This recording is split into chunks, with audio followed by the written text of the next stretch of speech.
तो ठीक है, तो पहले हम किस चीज से शुरू करें?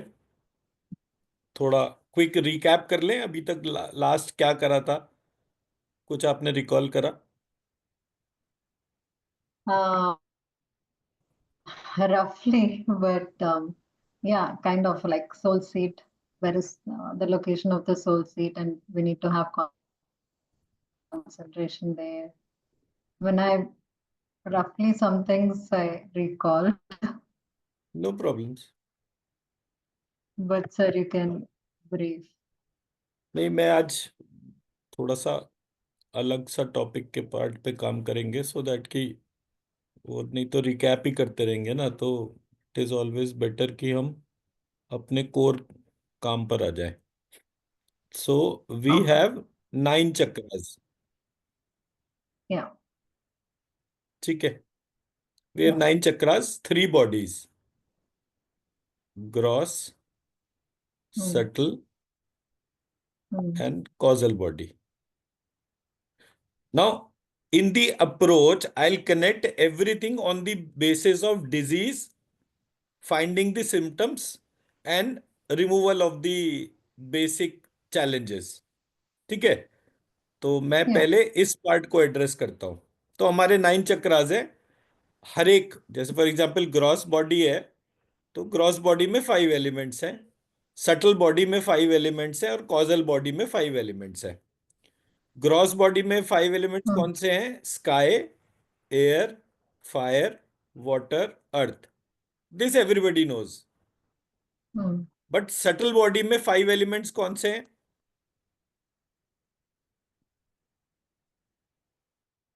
Sky, air, fire, direction and time.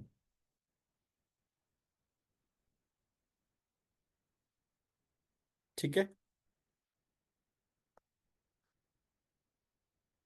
आपका वीडियो पॉज हो गया।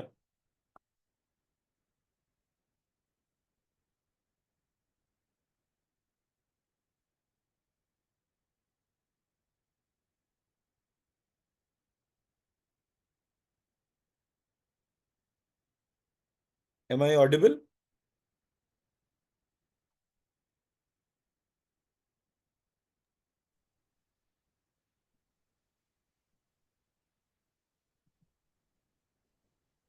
Got disconnected. हाँ, ये एकदम से आपका वो वीडियो पॉज हो गया था।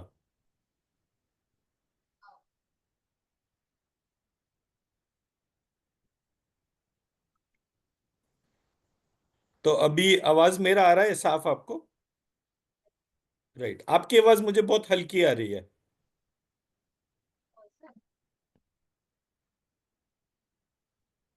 Is it better now? नहीं, अभी हल्की ही है काफी। Maybe I'll need to put a headphone. हाँ, आप अगर हेडफोन लगा लें तो ज्यादा बढ़िया है। I'll go get and come. जी, प्लीज। Okay. Once.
अनम्यूट करना होगा आपको। बेटर। हाँ, मच बेटर। ओके। राइट, तो हमारा जो सटल बॉडी जो है उसके 5 एलिमेंट्स हैं: sky, air, fire, direction and time. Direction so time या। Direction and time are two components which are present and water and earth element are missing in the subtle body. Yes. Yes. Now in the causal body, the 5 elements are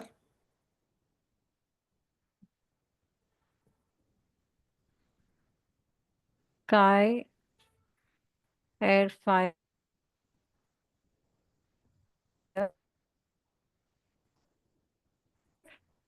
causal body. मैं उसमें sky, confuse. direction, time, atma and man. Okay.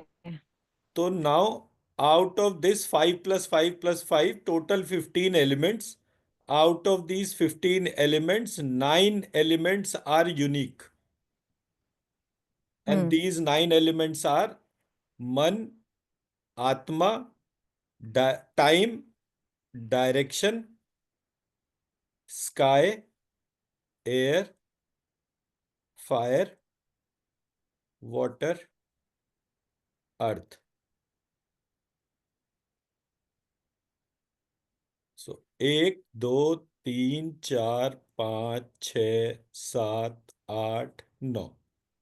So these are the 9 unique elements, each element corresponding to chakra. So we have 9 chakras, 9 elements.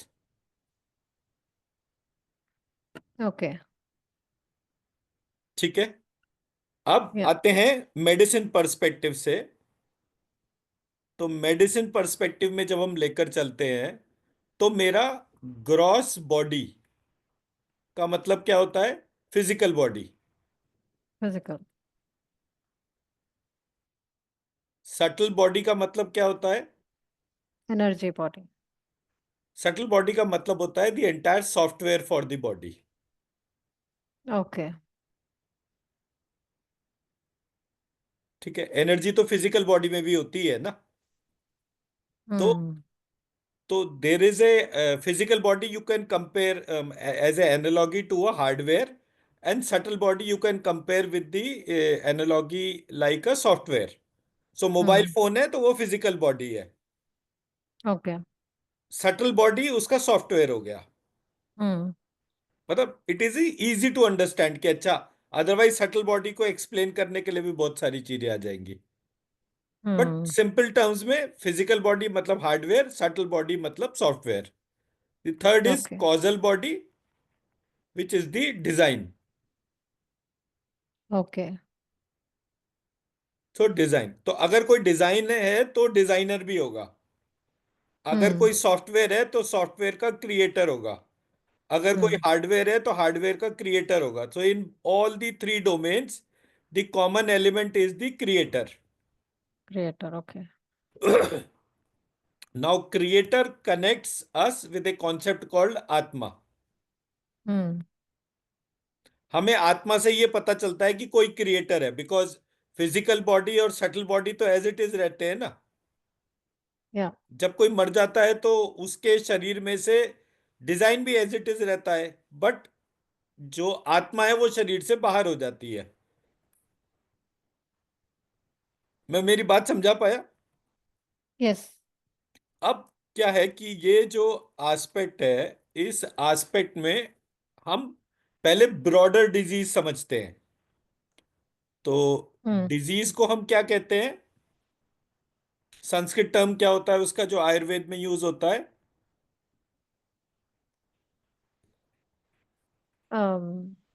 व्याधि, रोग। व्याधि और रोग में क्या फर्क होता है? व्याधि इज कंडीशन, रोग इज व्याधि disease. Is condition. Hmm. Okay. I think so.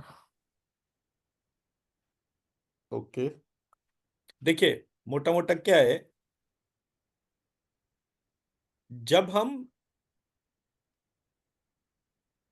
Condition के तौर पे बात करते हैं तो हमारे पास आयुर्वेद कहता है वात पित्त कफ।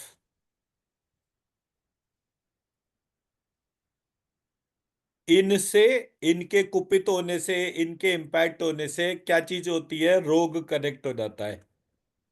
हम्म। लेकिन सिर्फ यही रोग का कारण है ऐसा नहीं है। हम्म। इसके अलावा for example accidents, hmm. Spirited effects, या। ये सब जो है ये किस में होते हैं, एनवायरनमेंट में होते हैं। हम्म। तो ये जो एनवायरनमेंट है, व्हेन इट, मतलब रोग एक सबसेट है व्याधि का। हम्म। Vyadhi also covers all kind of spirited effects, all kind of accidents. Okay. तो vyadhi is a much bigger term compare to rog. English में जो डेफिनेशन है that is disease and disorder. Disease और डिसऑर्डर में क्या फर्क होता है, in a layman term, if you want to make anyone understand. आपका वीडियो फिर से पॉज हो गया।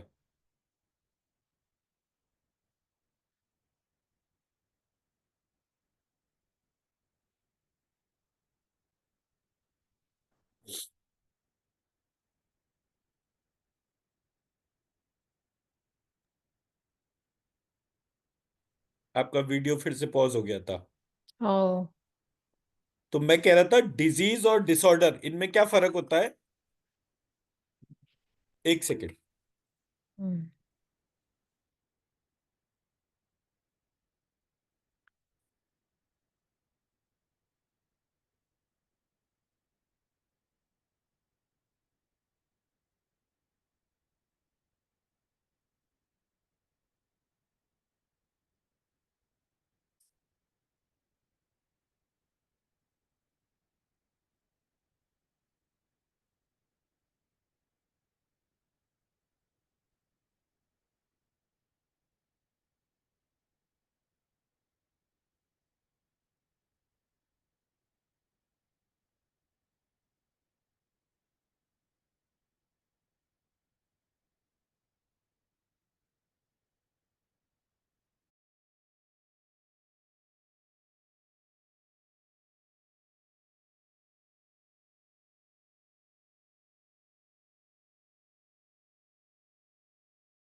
सॉरी। तो what is the difference between the disease and the disorder. The disease is covering only what is imbalance of the doshas, actually. Okay. तो मैं अब इसको सिंपल टर्म्स में अगर मैं बोलूंगा तो मैं इसको कैसे बोलूंगा, जो दवाई से ठीक हो वो डिजीज, जो Hmm. एक्सरसाइजेस से ठीक हो वो disorder. Okay. Disorder may or may not be cured by exercise also, no, sir? अब क्या, मैं तो अभी एक बेसिक एलोपैथिक डेफिनेशन के तौर पे बात कर रहा हूँ ओके। कि एज पर एलोपैथी, डिजीज वो होती है जो दवाई से ठीक हो जाती है, डिसऑर्डर वो होता है जो एक्सरसाइज से ठीक हो जाता है। तो स्पेक्ट्रम की जब हम बात करते हैं, डिजीज स्पेक्ट्रम की, विच इनकॉर्पोरेट्स डिजीज प्लस डिसऑर्डर। हम्म। ठीक है, ओके। तो ये हमारा जो सिचुएशन बैठा, इसके बेसिस पे, so what I am trying to highlight is, vyadhi is a bigger term in terms of the scope of definition hmm. Compare to the disease disorder terms in allopathy. Hmm. Got it. ठीक है। और अगर हम fundamentals पे बात करें तो fundamentals में तीन चीजें आती है एलोपैथी। एलोपैथिक का जो डिजीज का डेफिनेशन जो है, it is based on three aspects: agent, host and environment. हम्म।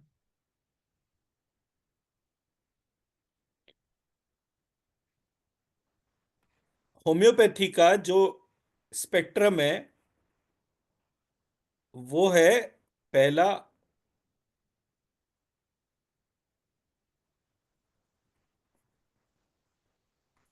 सोरा, साइकोसिस और सिफिलिस।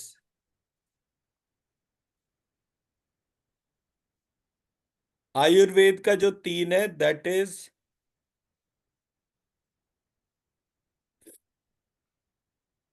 वात, पित्त, कफ। हम्म। मंत्र चिकित्सा जो है, उसका जो तीन पार्ट है, दिस इज काम, क्रोध और लोभ।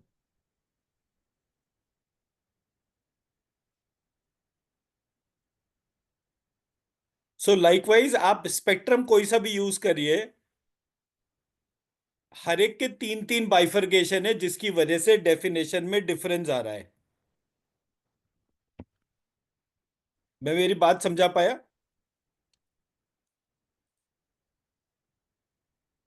हम्म।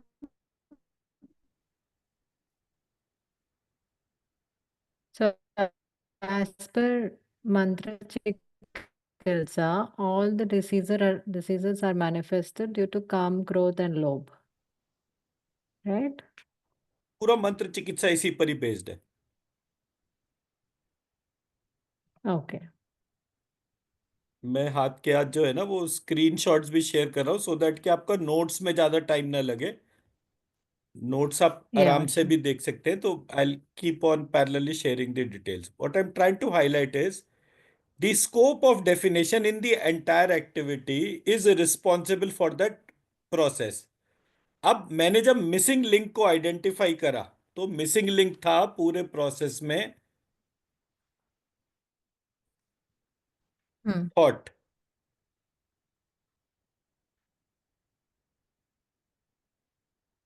थॉट एक Thought, ऐसा okay. पार्ट था जो पूरे प्रोसेस में which was not being defined. Hmm. आपके बॉडी में थॉट कब आता है? Every time, when you are living. right? A dead person can't have a thought. Yeah. ठीक है। तो Hmm. लिविंग का जो सबसे बड़ा सिंबल है, उसको हम क्या Thought. बोलेंगे? थॉट। अब अगर ये लिविंग है और कोई बॉडी है, तो उस बॉडी में मैं थॉट को ऑब्जर्व करता हूं। Hmm. वो थॉट जो है वो कामना यानी डिजायर का हो सकता है। वो थॉट इनकम्प्लीट डिजायर यानी क्रोध का हो सकता है। Hmm. एंड वो थॉट होल्डिंग द डिजायर यानी लोभ। Hmm. You are holding on to something, so holding the desire. तो डिजायर से काम और कामना से वात रोग होते हैं। ये हम्म आयुर्वेद का बेसिस है। क्रोध से इनकम्प्लीट डिजायर, इनकम्प्लीट डिजायर से पित्त के रोग होते हैं। हम्म होल्डिंग द डिजायर से लोभ होता है, और लोभ से कफ बढ़ता है शरीर के अंदर। या ठीक है। जब भी हम हम्म किसी भी पेशेंट को देखेंगे तो ये हमारा फर्स्ट लेवल का रिवर्सल करने का तरीका होगा। अब मुझे किसी भी पेशेंट का डिजीज रिवर्सल करना है, तो मैं सबसे हम्म पहले क्या चेक करूंगा कि उसका वात रोग का स्पेक्ट्रम है। उसको जो भी डिजीज है वो वात रोग से है, कफ के रोग से है, या पित्त के रोग से है। अगर उसको पित्त रिलेटेड कोई भी दोष है, पित्त दोष पता चल जाए हमें, हम किसी भी तरह से वो डायग्नोज कर ही सकते हैं कि पित्त दोष कौन कौन से होते हैं। तो जब पित्त दोष डायग्नोज करते हैं तो सबसे पहला क्वेश्चन करना चाहिए, what is the desire which is incomplete.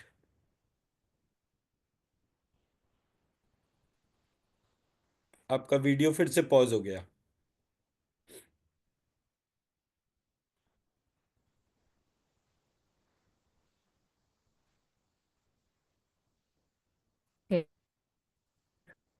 आपका वीडियो फिर से पॉज हो गया।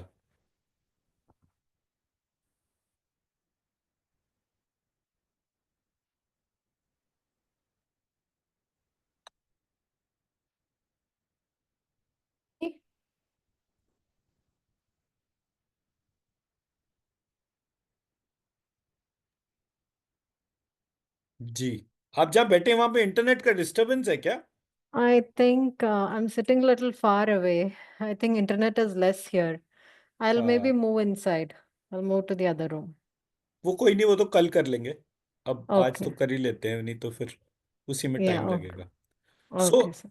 अब मैं जैसे डिजीज के तौर पे मेरे पास कोई आया तो पहला चीज एक आयुर्वेद वाला क्या करता है, ये आइडेंटिफाई करता है कि बात क्या चीज का प्रॉब्लम है।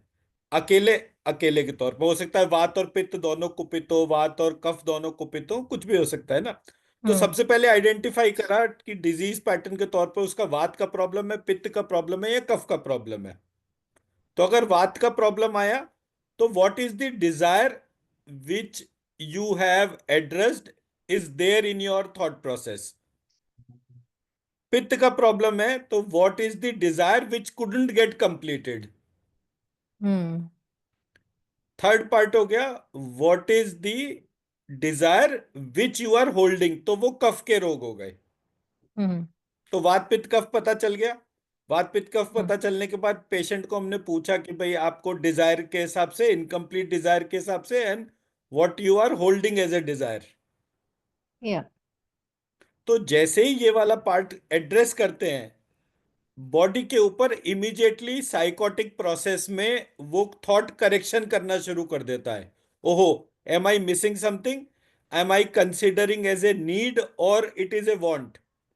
तो डिजायर Hmm. वांट की कैटेगरी में आता है, it is not a need. तो नीड और वांट का डिफरेंस कैसा होता है? You need a car, Hmm. Not a BMW. Hmm. ठीक है ना? तो Yeah. आपकी कार जो है वो आपके लिए नीड हो सकती है, बट Hmm. वो कार किसी ब्रांड की हो वो जरूरी नहीं है। Hmm. You can say I need a very secured car which has the high quality of protection.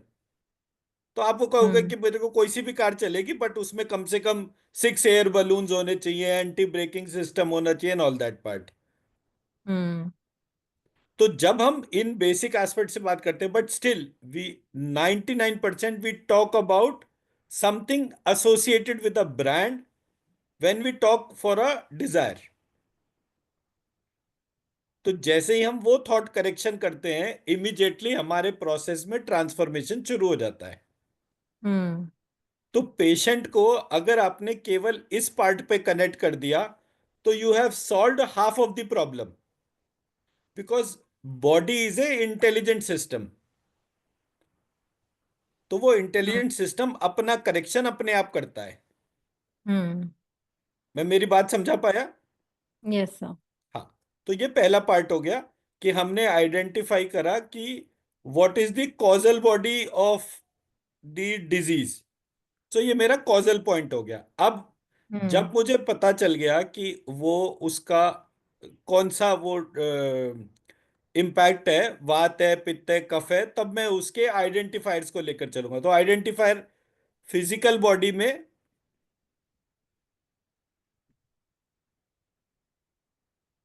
Physical body को हम डिफाइन करते हैं इस तरह से: स्काई, एयर, फायर, वाटर, अर्थ। हम्म। अब जो डिजायर है वो कौन से बॉडी पार्ट से कनेक्टेड है? तो अब हम बॉडी पार्ट पे जब जाते हैं तो हम उसको कैसे आइडेंटिफाई करते हैं?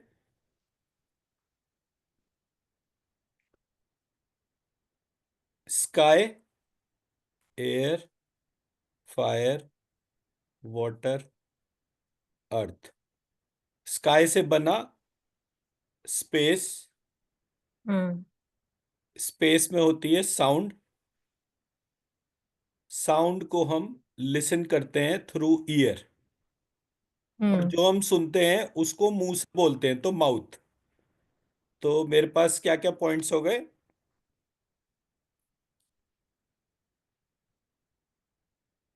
एक सेकेंड, मैं इसको इसी पर ही प्लॉट कर देता हूँ।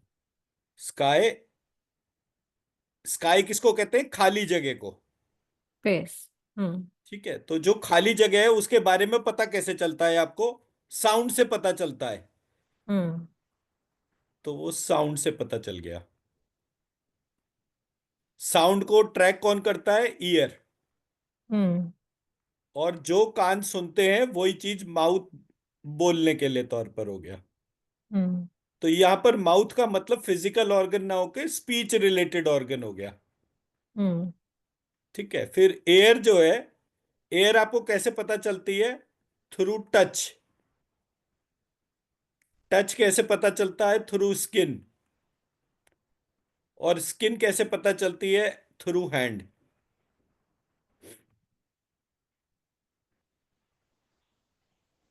सिंपल है ना? या। फिर फायर, फायर से पता चलता है विजन,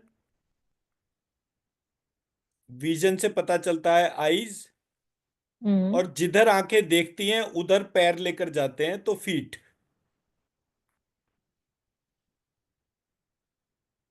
फिर उसके बाद वाटर, वाटर हो गया टेस्ट के लिए,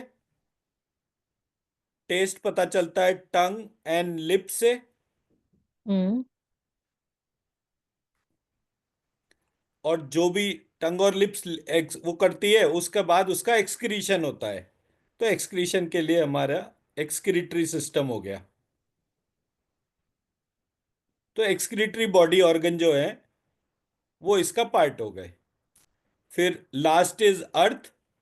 अर्थ में होती है स्मेल, स्मेल पता चलती है नोज से। हम्म। और जो भी स्मेल के तौर पे अच्छा लगता है हम उसको खा जाते हैं और उसको इवैक्यूएट करते हैं। तो सॉलिड इवैक्यूएशन जहां से होता है, वो बॉडी पार्ट्स जो हैं उसको हम यहां पर देखते हैं। तो एक को मल द्वार, एक को मूत्र द्वार, ऐसे करके जो है वो आयुर्वेदिक टर्म है इसके लिए। ठीक है जी। या। नाउ जब हम स्पेस की बात कर रहे हैं, खाली जगह की बात कर रहे हैं, तो दो खाली जगह जो हैं उनके बारे में हमें कैसे पता चलेगा? Through direction.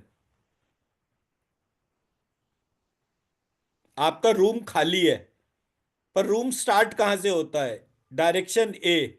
खत्म कहां पर होता है? Direction B. तो ए और बी के बीच में आप बात कर रहे हैं। हम्म। ठीक है। लार्ज डायरेक्शन जो है जब हम उसको ऑब्जर्व करते हैं, तो लार्ज डायरेक्शन में दो डायरेक्शन जो है उनके बीच के टाइम स्पैन को हम टाइम के डोमेन लेकर चलते हैं।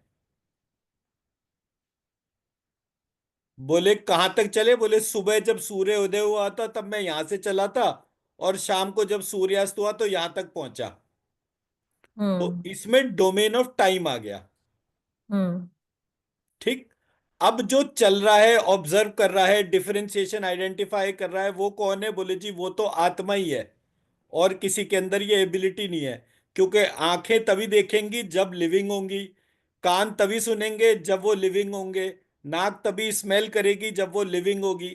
तो सारी हम्म चीजें जो लिविंग डोमेन के तौर पे मूव करती हैं, वो डोमेन किसकी है? बोले वो आत्मा की डोमेन है, तो विच इज द एट्थ डोमेन। तो इच्छा कौन करता है? बोले आत्मा तो इच्छा नहीं करती है। इच्छा करने की डोमेन किसकी है? बोले जी वो मन की डोमेन है, which is the ninth domain. हम्म तो मन जो है वो पूरे लाइफ टाइम इच्छा करता है, इच्छा करने से क्रिया होती है, और उस क्रिया के फलस्वरूप आपको ज्ञान होता है। तो ऐसे करके इसका जो डोमेन चलता है वो इच्छा, क्रिया और ज्ञान होता है। अब इसकी यूटिलिटी क्या है? मतलब ये बेसिकली तंत्र के अंदर इसका डिस्क्रिप्शन दे रखा है, इच्छा क्रिया ज्ञान। उसमें इच्छा वन है, ज्ञान टू है और क्रिया तीन है। तो जब मैंने पढ़ा तो मुझे पता चला कि ये गलत लिखा हुआ है इसमें। इच्छा नंबर वन है, क्रिया नंबर टू है, ज्ञान नंबर थ्री है। अब इसका रेलेवेंस बताता हूं। फॉर एग्जाम्पल, एक पेशेंट है, उसकी इच्छा जो है वो खत्म हो गई, he doesn't want to live. तो हम्म उसको छोटी बीमारी भी मार देगी। ओके। बट अगर उसकी प्रबल इच्छा है, नहीं मुझे तो जीना ही है, तो क्रोनिक बीमारी भी मार नहीं पाएगी। हम्म तो पेशेंट को सबसे पहले क्या देते हैं? आपकी इच्छाएं क्या हैं ये बताइए, लिखवाइए उससे कि आपकी इच्छा क्या है। तो मेरे घर के सामने एक भैया रहते थे, तो एक दिन मैंने उन्हें सुबह सुबह रोते हुए देखा। तो मैंने क्या हो गया? बोले मम्मी की तबीयत बहुत खराब है, डॉक्टर कह रहे हैं 1-2 घंटे की मेहमान है। मैंने कहा अच्छा, तो आप एक काम करो, अभी सीधे हॉस्पिटल जाओ और मम्मी के राइट ईयर में जोर से बोलना कि मम्मी अभी आपने नहीं जाना है, अभी तो आपने पोती की शादी देखनी है। तो हम्म वो बोले अच्छा इससे हो जाएगा? मैंने कहा "हाँ, इससे बहुत कुछ हो जाएगा।" तो उन्होंने जो है पूरे दिन वहीं पर बैठे रहे, और थोड़ी थोड़ी देर बाद, नहीं मम्मी आपने कहीं नहीं जाना, अभी तो आपको पोती की शादी देखनी है। वो सबसे छोटी पोती थी, उनको उससे प्यार बहुत ज्यादा था। उन्होंने कहा हाँ ठीक है। 3 दिन बाद वो डिस्चार्ज होके घर आ गई, उसके 4.5 साल बाद उनकी डेथ हुई। हाँ। ठीक है। तो जब मैंने हम्म ये छोटे छोटे पार्ट्स देखे कि कहाँ पर क्या चीज कैसे काम करती है, तो एंड मतलब आप गूगल करेंगे तो आपको बहुत सारे डेथ मैकेनिज्म पता चलेंगे।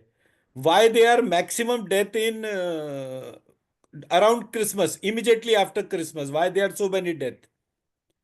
तो जो पेशेंट होता है वो मेजॉरिटी पॉपुलेशन मिशनरीज की होती है, तो जो मतलब क्रिश्चियंस की होती है। तो वो कहते हैं कि अच्छा ये वाला क्रिसमस देख के मैं चला जाऊंगा। तो पोस्ट क्रिसमस वो सबसे ज्यादा डेथ का पैटर्न है। बहुत सारे लोग कहते हैं नहीं ऐसा नहीं है, इस टाइम पर ठंड बहुत ज्यादा होती है, इसलिए इस टाइम पर डेथ बहुत होती है। बट ऑस्ट्रेलिया में भी इसी टाइम पर ज्यादा डेथ होती है, मतलब पोस्ट क्रिसमस डेथ जो है वो ज्यादा है पूरे कैलेंडर के हिसाब से। जबकि ऑस्ट्रेलिया में जब क्रिसमस होता है तो वहां पे कोई बर्फ वगैरह नहीं पड़ती, इतनी ठंड नहीं होती। तो समझ। ऐसे करके ये आइडेंटिफाई करा कि देर is a mechanism which exist, जो कि एक पेशेंट विश करता है। और जब वो उस बात की इच्छा करता है कि हाँ मेरे को इस नियरेस्ट इवेंट तक अपने डेथ के इवेंट को टालना है, तो उसका हम्म विश मैकेनिज्म उसको करता है। हम्म तो ये नियरेस्ट और उसको जो है करने के लिए पेशेंट को सिर्फ एक पर्पस क्रिएट करना होता है। Why I am living, I have a purpose, a purpose to perform. Hmm the moment you focus on that purpose, immediately patient की लाइफ बढ़ जाती है। हम्म। And this I am saying for chronic diseases, ultra chronic diseases. मैं मेरी बात समझा पाया? Yes sir.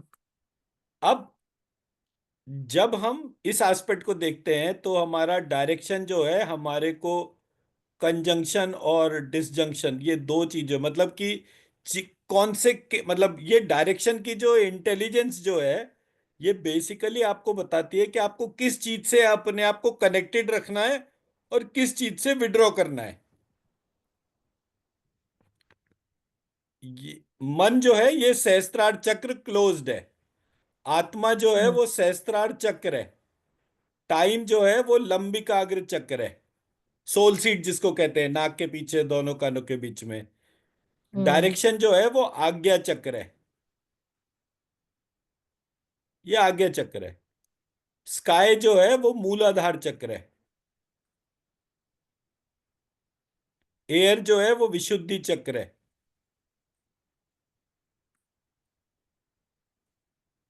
फायर जो है वो अनाहत चक्र, हार्ट चक्र है। वाटर जो है वो स्वादिष्ठान चक्र है। अर्थ जो है वो मणिपुर चक्र है, नेवल चक्र। अब ये वाला मेरा मैकेनिज्म, टर्मिनोलॉजी ऑफ चक्र, ये भी आपको कहीं नहीं मिलेगा। हम्म। सब जगह मणिपुर चक्र को स्काई एलिमेंट कहते हैं, which is absolute wrong. Sky, throat chakra, Vishuddhi chakra is sky, what I have heard. मूलाधार चक्र इज स्काई एलिमेंट। Okay. मतलब ये तो मैं प्रूव भी कर दूंगा सारा का सारा कि how I came to this conclusion कि ये इस तरीके से होता है। तो मेरे मॉडल में कुछ चीजें यूनिक है। फॉर एग्जांपल, मेरे मॉडल में यूनिक है सहस्त्रार चक्र क्लोज्ड, हम्म। जो सबसे ऊपर का चक्र है। मेरे मॉडल में यूनिक है Lambikagra chakra, which is between the two ears behind the nose. हम्म। फिर मूलाधार चक्र स्काई एलिमेंट, ये मेरा यूनिक पार्ट है। हम्म। विशुद्धि एयर एलिमेंट, अनाहत फायर एलिमेंट। तो ये इसके सबके इंपॉर्टेंट एस्पेक्ट्स हो गए। तो इन अ वे मेरा मॉडल बिल्कुल यूनिक है। उसमें टर्म्स वो यूज हुई हैं, लेकिन उसका जो एप्लीकेशन है वो बिल्कुल डिफरेंटली उसमें एनेबल करा गया है। हम्म। ठीक है। Yes, sir. अब इस पूरे प्रोसेस का फायदा क्या है?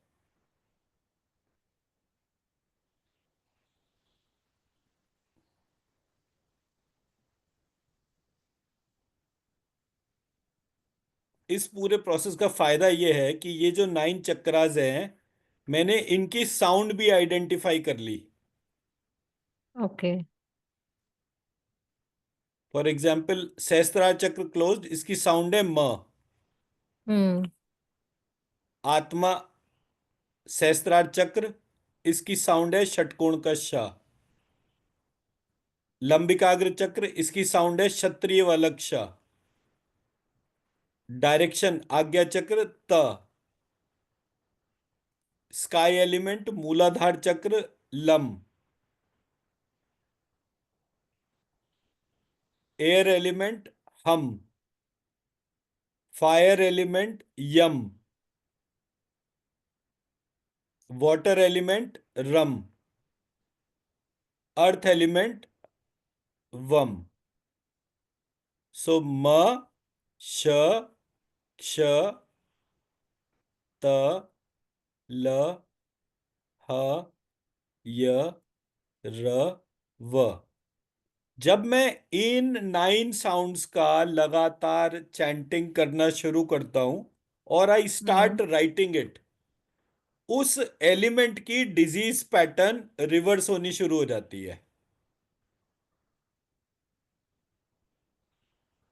Okay. बाय डिफॉल्ट किसी के भी मन का रोग है, हम्म। All kind of psychosomatic disorders, हम्म। वो मन से संबंधित हो गए रोग। हम्म। तो श्रीम, मम, श्रीम, केवल ये लिखने से उनके साइकोसोमैटिक डिसऑर्डर्स इंप्रूव होने शुरू हो जाएंगे। So that is a remedial action. Okay. How about chanting it instead of writing? अच्छा, आप जब सुनते हैं तो कितने बॉडी पार्ट कनेक्ट होते हैं, और जब आप लिखते हैं तो कितने बॉडी पार्ट कनेक्ट होते हैं?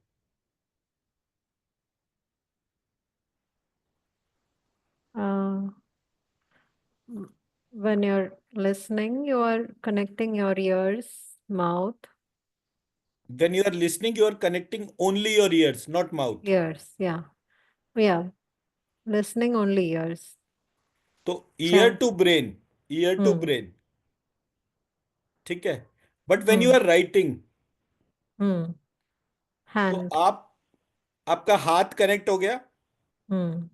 हाथ कनेक्ट होना मतलब अर्थ एलिमेंट जो है वो इन्वोक हो जाएगा, Hmm. वाटर एलिमेंट इन्वोक हो जाएगा, क्योंकि अर्थ विदाउट वाटर नहीं है, Hmm. वाटर विदाउट फायर नहीं है, फायर विदाउट एयर नहीं है, एयर विदाउट स्काई नहीं है, स्काई विदाउट डायरेक्शन नहीं है, डायरेक्शन विदाउट टाइम नहीं है।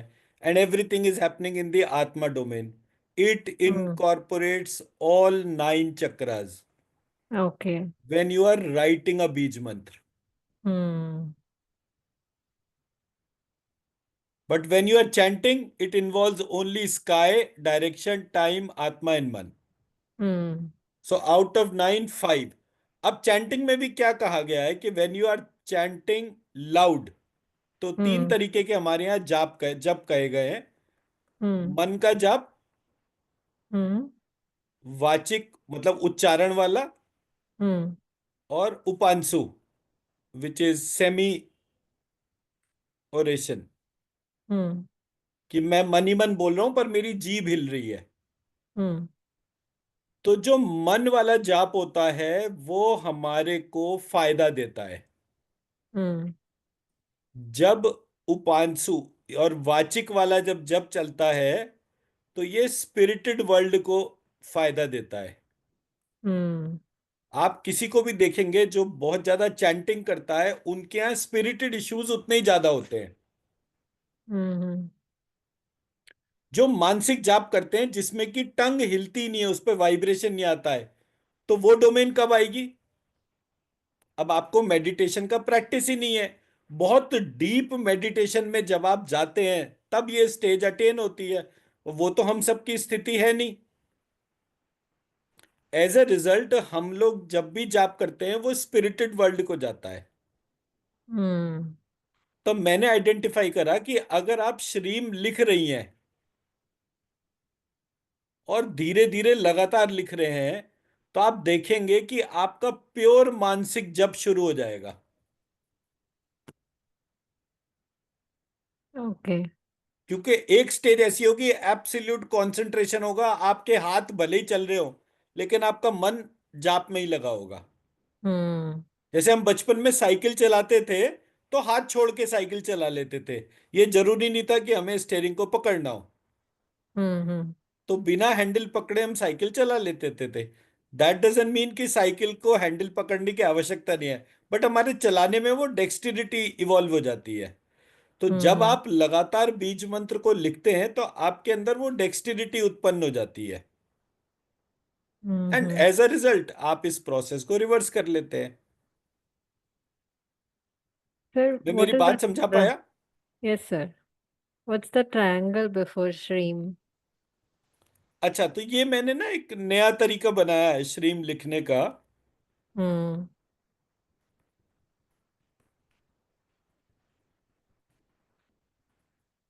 ये है षटकोण का श, Hmm.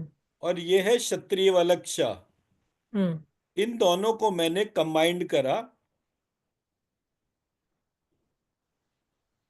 तो कंबाइंड करने के लिए मेरे को इसको आधा करना पड़ा, इसको पूरा करना पड़ा, फिर उसके बाद इसमें र लगा दिया और Hmm. आई ई की मात्रा। Hmm. तो जब मैंने ये जो आधा ट्रायंगल जो है ये षटकोण का श है। Hmm. अब ये षटकोण का श क्या है? It is symbolic of Shiva, Hmm. और क्षत्रिय वाला क्ष is symbolic of Shakti. Hmm. तो द अट्रैक्शन, एंड र इज वाटर, वाटर मतलब अट्रैक्शन, रस। Hmm. So the attraction between Shiva and Shakti, मतलब Hmm. I am in this world just because there is a attraction between Shiva and Shakti, the whole Hmm. World is producing. Yes, sir. दूसरा इसका reason ये है कि मेरे शरीर का सबसे इंपॉर्टेंट बॉडी फंक्शन कौन सा है? सबसे इंपॉर्टेंट, उससे इंपॉर्टेंट कोई बॉडी फंक्शन नहीं है। Breath. और सोचिए। Um, more than breath. Like, what is it, sir? मेरे शरीर का सबसे इंपॉर्टेंट बॉडी फंक्शन है सेलुलर रिप्रोडक्शन। Hmm. अगर सेलुलर रिप्रोडक्शन नहीं होगा तो कुछ होगा ही नहीं। Hmm. Cellular reproduction in human body is represented by षटकोण का श, and the power to do cellular reproduction is Hmm. represented as shakti, which is षटकोण का श, क्षत्रिय वाला Hmm. क्ष। तो इसलिए मैंने वो श्रीम लिखने का तरीका, प्रोनाउंसिएशन सेम है, बस लिखने का तरीका बदल दिया, ऐसे कर दिया। Hmm. Hmm. मैं मेरी बात समझा पाया? Yes, sir. One doubt here. हाँ हाँ। You said cellular reproduction. Hmm. So in case of diseases like cancer, which is a problem of cellular reproduction, which should right. not happen, so that we should not be using shrimp in that case, no? पर cellular reproduction cancer की problem नहीं है। Cancer की problem है lymphatic system का disturbance. Okay. Hmm. अब मैं आपको थोड़ा सा कैंसर समझा देता हूं किस तरीके से होता है। Hmm. मेरे बॉडी के अंदर एक लिम्फेटिक सिस्टम है। Lymphatic system is nothing but entire water element of my body. Hmm. Water element इसमें क्या होता है, एक सेल जो है वो, उसमें जो पानी होता है, उस पानी के अंदर जो है सेलुलर रिप्रोडक्शन होता है।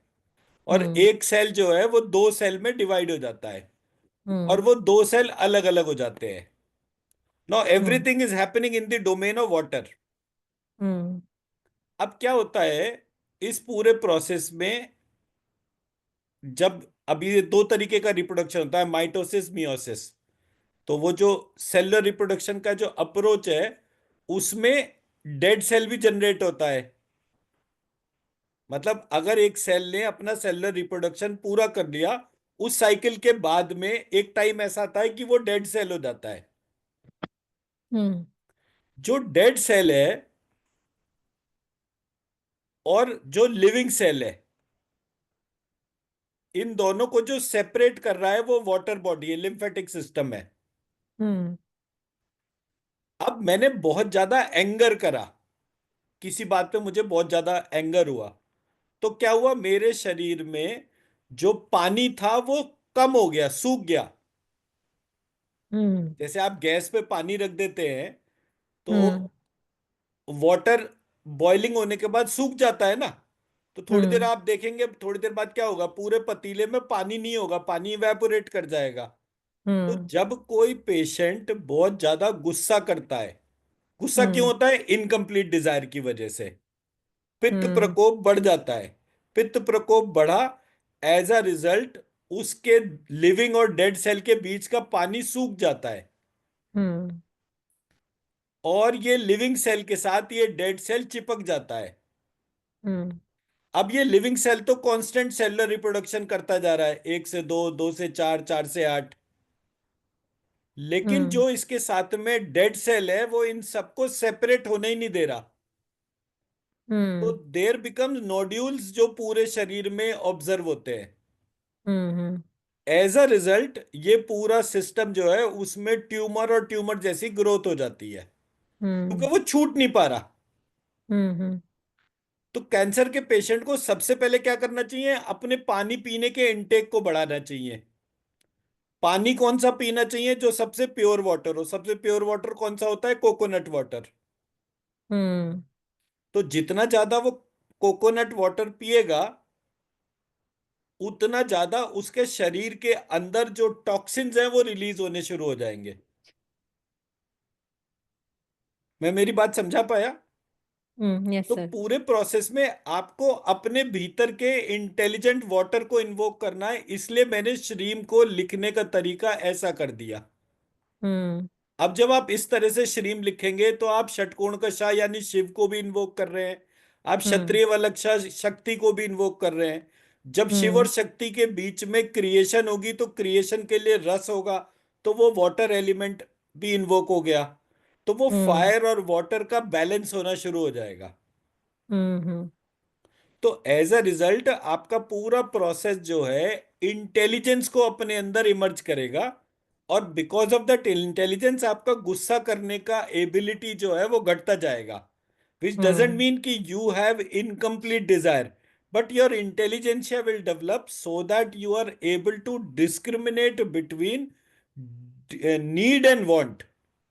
हम्म तो you will always focus on your needs कि भाई गाड़ी तो चाहिए ही चाहिए, बड़ी गाड़ी चाहिए बिकॉज हम लोग फैमिली मेंबर ज्यादा हैं, लोग गेस्ट आते हैं, सब कुछ होता है, तो my needs are expanding, so my car should also expand. तो वो बड़ी हम्म गाड़ी चाहिए, but you will stop putting things to a brand approach. हम्म नहीं मुझे तो बीएमडब्ल्यू लेना है या मर्सिडीज लेना है या रोल्स रॉयस लेना है, वो कुछ भी थॉट नहीं रहेगा। एक हम्म अच्छी बड़ी कंफर्टेबल गाड़ी चाहिए, हम्म ठीक है ना। मुझे हम्म फ्लाइट में बिजनेस क्लास में ट्रैवल करना है, दैट्स नॉट नेसेसरी। हम्म पर अगर आपको लगता है कि आपकी नींद बहुत इंपॉर्टेंट है, तो you hmm have to say it in a manner कि look I want to travel in business class because मेरी नींद बहुत इंपॉर्टेंट है, और सोने के टाइम पे मुझे प्रॉपर सोने की जगह चाहिए हम्म विदाउट डिस्टरबेंस। तो मेरे को बिजनेस क्लास में टिकट चाहिए। तो हम्म आपको अपनी लग्जरी को भी रीडिफाइन करना पड़ेगा। हम्म लग्जरी सिर्फ इसलिए क्योंकि I have to do it, तो वो नॉन इंटेलिजेंट अप्रोच हो जाता है। हम्म तो जब भी आप छोटे छोटे चीजों में इंटेलिजेंस के साथ में अपने उसको यूज करेंगे, तो आपको कभी दिक्कत नहीं होगी। And for a cancer patient by default सिर्फ उसको एक अच्छा पर्पस ऑफ लाइफ चाहिए। हम्म अच्छा पर्पस ऑफ लाइफ क्या होता है? I want to serve humanity, hmm and when I'll be very happy serving the humanity, I want to enjoy the happiness with my family। हो गया पूरा पार्ट। हम्म तो अपने जो भी व्यक्ति आपके पास में पेशेंट के तौर पर है, आपने उसको बोला कि आप इस तरह से अपना सोचना शुरू करो, अपने डिजायर प्रोसेस को आइडेंटिफाई करो, श्रीम लिखो, श्रीम लिखने से इस तरह से इंटेलिजेंशिया में आपके इम्पैक्ट होता है। This is what my research model is. Hmm so for some people who don't know Hindi or Sanskrit letters, can they write it in their own language? They can definitely right in their own language, but आप उसको explain नहीं कर पाएंगे ना फिर। अब late Hmm. Suppose मैंने श्रीम लिखा, Hmm. KSHREEM, तो Hmm. मैं उसको इस अल्फाबेटिकल प्रोसेस से एक्सप्लेन नहीं कर पाऊंगा। Hmm. हमें डिविनिटी को भी तो कनेक्ट करना है ना। Hmm. तो उनको बोलिए कि भाई ये एक सिंबल याद कर लो, ये सिंबल Oh. को जैसे जैसे आप यूज करते जाओगे आपको उसका Hmm. फर्क आ जाएगा। आई Hmm. शेयर इमेजेस, अगर कहीं कोई डॉटेड फॉन्ट चाहिए तो मैं डॉटेड फॉन्ट की इमेज शेयर कर दूंगा, सो लाइकवाइज। Hmm. Hmm. तो इससे क्या है कि एक when each time you recall yourself that there is a super divine in the entire universe existing, and he is taking care of me every point of time, तो आप Hmm. अपने आप ही ठीक होना शुरू हो जाओगे ना। Hmm. तो हमें किसी को भी अगर ये चीज बोलनी है कि आपको ठीक होना है, तो ठीक होने के स्टेप्स में छोटे छोटे पॉइंट को आइडेंटिफाई कर ले। Hmm. तो this is my way of taking things in terms of how we can take somebody to a constructive domain. बड़ी बड़ी इच्छाएं करनी है। तो जब आप मेरे मेडिटेशन देखेंगे तो मैं हमेशा बोलता हूं कि अच्छा आप गाइडेड मेडिटेशन में हो, सब लोग विश करो कि 115 crore Hindus of the world they are becoming financially strong. तो जब हम लोग लगातार 115 करोड़ हिंदुओं के बारे में सोच रहे हैं, हीलिंग कर रहे हैं, तो उन 115 करोड़ हिंदुओं को ध्यान में रख के कर रहे हैं। उनके गोत्र, ऋषि परंपरा, उनके पितृ, वो सब एडजस्ट हो जाता है एक साथ ही। Hmm. सबको एक साथ लेकर सोचना। तो जब हम उस तरह से सोचते हैं, और श्रीम is my way of reflecting things. For example, Shiv Shakti की बात क्यों करनी है? बिकॉज अगर मेरे पेरेंट्स हैं तो कोई ना कोई तो पूरे यूनिवर्स के भी पेरेंट्स होंगे ना। हम्म तो किसी ने अगर मुझे क्रिएट करा है तो इस यूनिवर्स को भी क्रिएट करा होगा। मैं उस क्रिएटर के साथ में जब कनेक्ट होऊंगा तो वो बहुत जॉयफुल होगा। हम्म और अगर मैं कनेक्टेड नहीं रहूंगा तो ऑब्वियसली उससे कोई वही नहीं होगा। तो ऐसे करके जब छोटे छोटे एस्पेक्ट्स को हम देखते हैं तो ये हमें पता चलता है कि हाँ, ये कैसे पूरा सिस्टम चलता है और कैसे हम उसको ट्रांसफॉर्म करते हैं। So it is very hmm easy to transform anything. तो आपका कितने बजे तक लंच टाइम होता है? No, it's dinner now. I mean, अच्छा, आपका finish डिनर dinner. टाइम होगा। अच्छा, वो आपने लास्ट टाइम Then, शायद मेरे को क्या बोला था कि टाइम हमें वो रखना पड़ेगा। no, लंच टाइम कुछ कह रहे थे ना आपने? will it be your lunch time? I asked, sir. अच्छा अच्छा अच्छा, ओके ओके ओके, हाँ, ये तो कंफ्यूजन रहता ही है। और मेरे पास भी ऐसा हो गया ना कि कुछ यूएस के क्लाइंट्स हैं, कुछ ऑस्ट्रेलिया के, कुछ कनाडा के, कुछ जर्मनी के। वो सबका Hmm. टाइम मुझे ध्यान ही नहीं रहता। मैं सबको बोलता हूँ हाँ, जब भी टाइम लिखो आईएसटी करके लाखिर में लिखा करो, ताकि मुझे ये क्लैरिटी रहे उसके तौर पे। Hmm. Yes, ठीक है sir. जी। If तो फिर